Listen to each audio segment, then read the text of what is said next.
All right, 8:26 is the time. It's Sunday, so that means it's time for another Featured Creature episode. That's exactly right. This is not a lava lamp, ladies and gentlemen. You're going to see photojournalist Dakota Castile introduce us to an underwater creature. It's known to sting.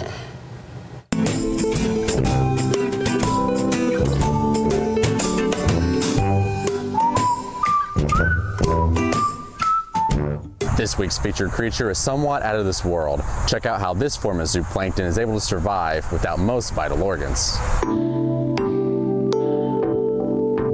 In the exhibit behind me are our moon jellyfish. They're called moon jellyfish because they look sort of like moons. They're big, white, and round. They're living creatures, but they don't look like any living creatures that we really identify with. They don't have the eyes, they don't have brains, they don't have internal organs like hearts or lungs or stomachs like we do. Can you explain how moon jellyfish are able to function since they don't have some of those vital organs? They have a very rudimentary nerve net that they use to contract their muscles. And they do have some sense organs. Depending on the jellyfish, they may be able to tell up from down or dark from light. But other than that, they're pretty basic and they're kind of on autopilot. They're plankton, so they go wherever the currents take them. Are they able to give off a sting like other jellyfish? All true jellyfish have stinging cells, but their strength of their stinging cells vary depending on what they eat. So the larger the plankton or food that the jellyfish might consume in the wild, the stronger its sting has to be in order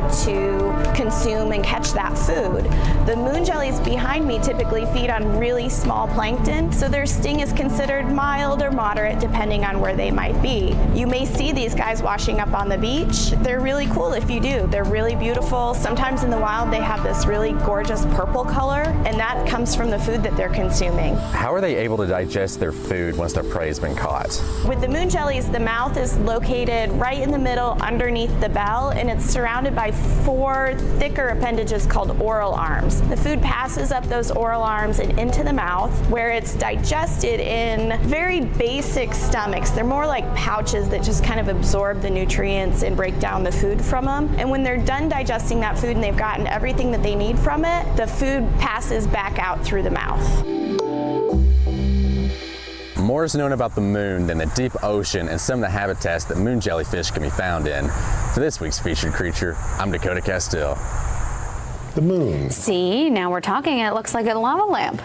That's exactly right. Now they know what it looks like. That's right. I'm gonna go order a couple for us. Lava lamps. Come in handy. Yeah, they could. All right. Well, to find all of that information, you can head to our website. That's newschannel9.com under the featured section.